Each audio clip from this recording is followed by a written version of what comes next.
सीखे। अब कुछ करने की आवश्यकता है, अपनी ताकत का एहसास कराने की आवश्यकता है। कौन मौलाना हैदराबाद से बोलता है, कौन कहां से बोलता है, इसलिए बहुत चिंता मत करिए, क्योंकि बकरे की अम्मा कब तक खैर मनाएगी आप देखते रहिए। बस बहुत दिन चलेगा नहीं ये। उन सबको मालूम है कि आने वाला समय और आने वाला दिशा क्या होने जा रही है। यह हिंदुत्व की सदी है और हिंदुत्व की सदी केवल भारत की नहीं दुनिया की सदी होगी। पूरी दुनिया के अंदर हिंदुत्व का झंडा एक बार पुनः मजबूती के साथ भगवा झंडा दुनिया के अंदर कोने कोने में लहराएगा। उसके अनुसार एक बार पुरुषार्थ किए जाने की आवश्यकता है। हिंदू कभी निराशावादी नहीं हो सकता है, कभी नहीं। दुनिया के अंदर तमाम संस्कृतियां मिट गई, तमाम परंपराएं मिट गई, सब कुछ नष्ट हो गया, कोई पूछने वाला नहीं, इतिहास में नाम शेष हो गए। लेकिन इतनी विपत्तियों के बावजूद, हजारों हमलों को झेलने के बावजूद, तमाम षड्यंत्रों के बावजूद, अंदर और बाहर दोनों से हमलों को जूझते हुए भी अगर सनातन हिंदू धर्म मजबूती के साथ खड़ा है तो वह किसी के बल पर नहीं, इस जनता की ताकत के बल पर है। और जब तक ये आस्था सनातन हिंदू धर्म के प्रति आप सबकी बनी रहेगी, भारत माता के प्रति आपकी बनी रहेगी, दुनिया की कोई ताकत आपका बाल बांका नहीं कर पाएगा। हमें किसी ओबामा से सर्टिफिकेट की आवश्यकता नहीं।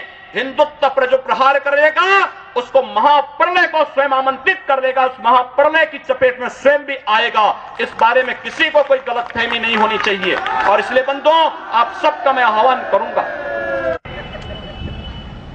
बहराइच में महाराज सुहेलदेव पासी के सामने लोग लड़ने के लिए आए थे, मात्र 2 लोग बचे थे, सब के सब मार डाले गए थे। और 1971 में 95,000 पाकिस्तानी कायरों को किस तरीके से मुर्गा बना करके नाक रगड़ने के लिए मजबूर कर दिया गया था भारत के बहादुर जवानों के द्वारा। और अगर इसके बाद भी आंखें नहीं खुलती हैं तो एक बार पुनः देख ले अपनी ताकत को। मैं तो यही कहूंगा, अंत में मुझे केवल यही कहना है कि बहुत महत्व मत दीजिए, ये हैदराबादियों को बहुत महत्व मत दीजिए, ये सब मौलानाओं को बहुत महत्व देने की आवश्यकता नहीं। दुनिया के अंदर जहां भी जाएंगे शक की निगाहों से देखे जाएंगे। भारत का संत दुनिया के अंदर कहीं भी जाता है सम्मान की निगाहों से देखा जाता है। पूरी दुनिया के अंदर जहां भी भारत की संत परंपरा जाती है। सिंगापुर में मैं गया, मैं देर में पहुंचा, जब एयरलाइंस में बैठने के लिए हुआ तो उसने मेरे कपड़े देखे और सबसे आगे की सीट में बैठे हुए लोग वो खड़े हो गए, वो मुझे बुलाने लगे कि आप आगे। मैंने कहा नहीं, मेरी सीट पीछे। कहा नहीं आप आगे बैठिए। वहां की थाईलैंड में गए, वहां की बस में आगे की 2 सीट तो केवल संतों के लिए है, यानी मुफ्त में यात्रा करिए, जितनी यात्रा कर सकते हैं। दुनिया के अंदर कहीं भी आप जाएंगे भारत की संत परंपरा का सम्मान है और भारतीय नागरिकों का सम्मान है। यह भारतीयता की देन है। ओबामा जी, इसके लिए किसी से हम लोगों को सर्टिफिकेट लेने की आवश्यकता नहीं। हमारा प्रमाण हमारी विरासत है, हमें जो कुछ भी मिला है वह दुनिया के सामने है। लेकिन याद रखना, अगर कोई हिंदुत्व को छेड़ेगा तो वह मानवता की बर्बादी का संदेश होगा और कुछ नहीं होगा। हिंदुत्व दुनिया के अंदर सुख और शांति का प्रतीक है और विश्व हिंदू परिषद इसका नेतृत्व कर रहा है। विश्व सुरक्षा की गारंटी हो। मैं कहता हूं भारत के मौलानाओं से और भारत के पादरियों से भी, आज ISIS नाम का एक आतंकी संगठन इराक और सीरिया के अंदर जिस निर्ममता के साथ मानवता को कुचल रहा है, वहां पर यजीदी समुदाय के साथ साथ तमाम अल्पसंख्यक समुदायों को बड़ी निर्ममता के साथ काटा जा रहा है। और यही नहीं, शिया मुसलमानों को भी मारा जा रहा है, उसी बर्बरता के साथ काटा जा रहा है। भारत के सब मौलाना मुंह बंद किए हुए हैं, क्योंकि इनको लगता है कि अगर ISIS के खिलाफ बोलेंगे तो वह एक प्रकार से इस्लाम के खिलाफ वक्तव्य होगा। क्या इस्लाम का स्वरूप या बर्बर स्वरूप है इस्लाम का? हम आखिर साबित क्या करना चाहते हैं?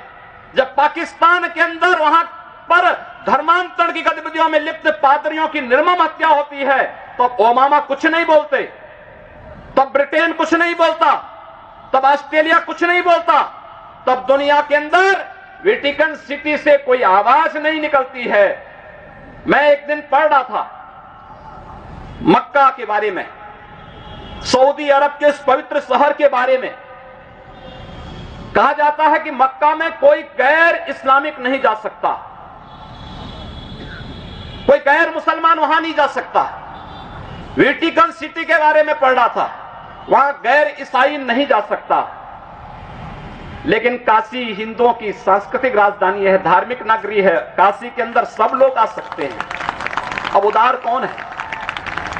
यानी हमारी काशी में सब लोग आ सकते हैं, ऊंची ऊंची मीनारें बना सकते हैं, मीनारों से चिल्ला सकते हैं, तो भी हम पर आवाज, तब भी हम पर आरोप लगते हैं। लेकिन सऊदी अरब में, मक्का मदीना में कोई दूसरा नहीं जा सकता, कोई नहीं जा सकता, कोई दूसरा गैर मुस्लिम नहीं जा सकता। वेटिकन सिटी में कोई गैर ईसाई नहीं जा सकता, लेकिन उन पर कोई आरोप नहीं लगता है, आरोप हम पर लगता है। आप उन सच्चाइयों को देखिए। अगर वेद किण्वन्तो विश्वारं